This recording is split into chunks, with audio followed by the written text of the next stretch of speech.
As a single woman, I'm getting a little worried when I scroll on this app that like all of the good single men, 30-year-olds and up, or near that range, they are, if they're single, they're staying inside and doing exactly what I would want to do, which is like binge a show and like order and take out. Like, why when I'm scrolling, I'm seeing all these like cute men who look like they have their head on their shoulders. They probably don't. Let's just be fucking real. But they're all like staying inside. Like, what I'm trying to do is text a girlfriend and be like, hey, you know what? Instead of me cuddling into bed and binging all of Real Housewives, let's go out. Because I'm just hoping that one day, like, I meet my husband, like, meet cute randomly. Like, I got to go out and do that, right? I have to, like, actually put myself out there. I have to actually do my makeup and, like, put on a cute outfit and do that, you know? Crazy concept.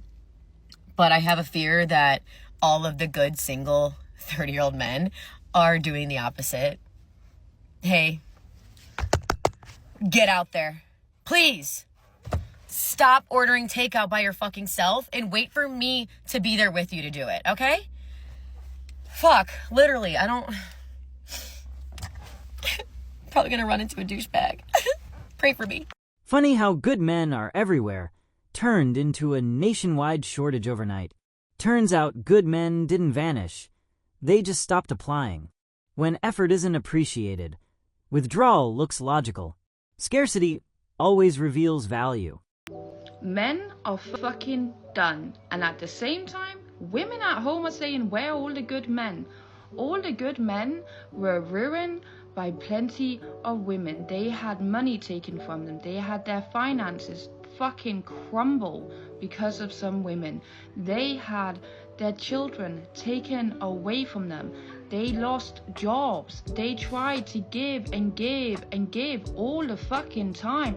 And all these women did was belittle them, disrespect them, mental abuse, physical abuse. There is so much abuse involved now that the good men are fucking done. They're not gonna sit there and listen to the BS no more. They're not gonna sit there and keep being disrespected. A man wants one thing in a relationship more than he ever wants love, and that's respect. And if you can't provide him with that, move the fuck over. The same men once called boring are suddenly, where did they go? Stability only becomes attractive after chaos gets exhausting. Men noticed the shift and quietly adjusted. No press release needed. Girls be like, I can't find a good guy. I think they don't exist anymore. Bro, good guys are at home. Just back from work, sitting in bed, watching TikToks and Instagram reels. Eating and being depressed, asking himself why nobody wants him. It's time for both of you to comment on this video and find each other. A good man shortage doesn't mean men failed. It means standards collided with reality. You can't demand traditional effort with modern contempt. Men saw the math and chose peace. Now the market's confused. I have to say I feel sorry for some of you men out there in the dating world because it is 2025. I'm a 38-year-old female and these women out here even confuse me. Some women out here putting Jesus in their bio, but then you go look at their stuff and it's nothing but thirst traps, lustful, seductive content. I mean, the modern day woman calls serving your husband oppression, but yet will have no problem going out and serving a male boss and cry that that's empowerment. And real feminine energy is not sexual marketing like the modern day woman might tell you. Y'all are getting seduction and femininity like completely confused. And I've said it before, but a lot of women have this long laundry list of unrealistic criteria that they want in a man, but yet they bring nothing to the table. And we don't talk about that. We tell the women, no, you are a queen, you will be treated as such, but we're not teaching women how to be wives these days. And I would go out on a limb and say that most of the women out in the modern day dating culture do not actually have standards. They have entitlement and accountability, a woman's kryptonite. Some of you ladies are going to die alone, still blaming men for the choices that you made. Men were told they weren't needed, wanted, or appreciated, so they listened. Now independence looks lonely from the other side. Absence is louder than criticism. People are not settling anymore. It's fucking crazy. So if you're in a relationship and you're doing the work, or you are working on yourself and you're thinking about a relationship, I want to tell you about this thing I've noticed. And I want to see if you agree with me or not. My name is Trish Law. I'm a trauma-informed life coach. And all day, every day, I help people remember who they are. That's pretty much what I do. So 20 years ago, people would just stay in incompatible relationships forever, and they would call it success. Like the determining factor of a successful relationship was the length of the relationship. Oh my God, I was married for 67 years. That was successful. That's not the case anymore. The case is becoming very different of a successful relationship. And I think I spoke to this before, but it's like where people are invested in each other's growth, right? They're invested in individual growth and each other's growth. Okay. So that is now, and nervous system regulation. It's not about communication. It's not about length. It's not about any of that shit anymore. It's about helping each other become the best versions of themselves individually and as a couple, as a couple. And I'm telling you right now, people are not fucking settling. They're not. 20 years ago, they would have put up with bullshit. They're not putting up with it anymore. So say, for example, somebody begins to work on themselves in the construct of the relationship, like really, really work on themselves, and their partner decides not to do it. The relationship, it's really hard for that to work. It's almost impossible at this point. And I'm just being honest. So like, if your partner is in therapy, if your partner is like is reading books and working on themselves, like, and you're fucking not doing it, and you have taken that for granted, and you think that you're fucking steady because you've been together forever, or because there's this, that, and the other factor, these qualifiers that give you a false sense of security that's never going to shift, you better wake the fuck up. Because people are not putting up with it anymore. They're not putting up with emotional immaturity. They're not putting up with people that aren't working on themselves. They're not going to put up with people who are not going to help them become better versions of themselves, or are not going to work on themselves. They're not going to do it. Like I said, 20 years ago, they would. 20 years ago, the construct of a good relationship was like a codependent relationship. Codependency was like the litmus test for a healthy relationship. That was like healthy. It's like, well, you got to make compromises. People are like, fuck that. No, compromise is like what people do in incompatible relationships. That's what they do. Like, if you have to compromise who you are to stay in the fucking relationship, 20 years ago, that would have worked. That doesn't fucking work anymore, home skillets. So here's what you need to know.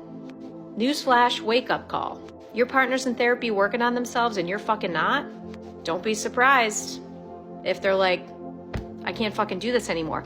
People would rather be alone than fucking settle. That's what I'm seeing. People would rather leave a marriage that puts them into copious amounts of self-betrayal. And here's another thing. Just because it isn't bad doesn't mean it's good. This doesn't mean like that the relationship is in a terrible place. It means that there is absolutely no growth in the relationship whatsoever. And it's not dramatic and they don't fight. And it's kind of this like almost invisible tension that people are no longer willing to settle for. They're not going to do it. They're not doing it because they're realizing life is too short to fucking settle. And they rather do it by themselves than stay in a relationship with somebody who refuses to fucking grow and change. So that's my little PSA for the day. I don't know. Maybe it'll be useful. And maybe it'll be a wake-up call. Don't kill the messenger. I just call it like I see it. Either way, we'll always be talking about it. If you have questions, just drop it in the comments. I'll do my best to answer them. I love you. I see you. I'll see you tomorrow. Good men didn't disappear. They went where expectations made sense. Respect became optional. Effort became mandatory. That imbalance doesn't last forever. Men eventually walk. Ladies, this one's gonna sting, but most of the time it is not men ruining relationships. It is women sabotaging themselves. But first, let me explain. First is the victim mindset. If every argument turns into poor me, look what you did to me, you're not resolving the conflict. You're dodging accountability. Second, attention addiction. If you need outside validation, likes, stares, DMs to feel secure, you'll never be happy with the man that you're with. Third, lack of self-worth. If you drag your unhealed trauma into a relationship but refuse to face it and deal with it, you're making your partner pay for damage that they did not cause. These aren't just little habits. They are relationship killers. They destroy trust, create resentment, and eventually push away the man or woman you claim to love And the hard truth, a lot of women would rather blame men than admit that they're guilty of these patterns. So before you say men are the problem, ask yourself, am I sabotaging my own relationship? Try to ask yourself that. If you're brave enough to admit that, you will change everything. If not, you're going to repeat the same cycle. Drop your take in the comments. I know this one is going to get a little heated. The irony is painful. Chase ambition, dismiss loyalty, then mourn stability. Good men watched, learned, and stepped back. When dating feels like a liability, men opt out. That's not bitterness, that's strategy. I see so many women on TikTok. Of course, they're like liberal, complaining like, oh my God, dating's so hard in the city. All men are trash. All men are garbage. Blah, blah. It's like, do you think if you've been dating and you're in your late 30s and every man has had an issue with you or not wanting you, do you think at some point the common denominator might be you? Maybe you're the problem. Maybe it's not like the 4.5 billion men on the planet. Trust me when I say there are thousands of people suitable for you. I think it might be you. You might be, if you cannot obtain a partner, you might be nuts. Also, I don't understand this thing, like, it's so hard to date in the city. I understand the challenges of the city. Where would you rather be? The cornfields, where there's 5 people to date? What, do you want to go to an Amish community? I'm so confused. In the city, you have literally the most amount of options. I don't understand. What's better? What's a better option? I don't understand these things. Everyone wanted a high-value man. Few wanted to be a safe place for him. Men realized self-preservation beats validation. Now silence replaces courtship. And suddenly, that silence is alarming. A lot of these ladies are sitting there, there ain't no good men left. All the good men are taken. Quit believing that, dude. There's a lot of single men still left in the world. The problem is they're looking for someone classy. They're looking for someone respectable. They're looking for someone that fits their needs, man. And a lot of times women, especially nowadays, they don't want to fit a man's needs. A lot of women don't want to be a traditional woman. Good men are scarce because tolerance ran out. They were patient long enough to see patterns repeat. Peace became more attractive than proving worth. Exit is the ultimate boundary. I just walked into Abercrombie for the first time since middle school. Where are all the hot shirtless dudes? What happened to them? Why did we get rid of them? Men were told to do better endlessly with no finish line. Eventually, they stopped running the race. A shortage isn't a mystery, it's a response. Supply follows treatment. I feel like the standard for men's attractiveness has fallen so incredibly far, and you guys are enabling it. I'm seeing all of these videos with these guys that are like, this is what I wore for Halloween, or like whatever, and the comments are just like all thirst, 100% thirst, that are just like, marry me, this is like the most attractive guy ever, and like, the whole time it's just like an average looking Joe. Like, it's just like, just a normal guy.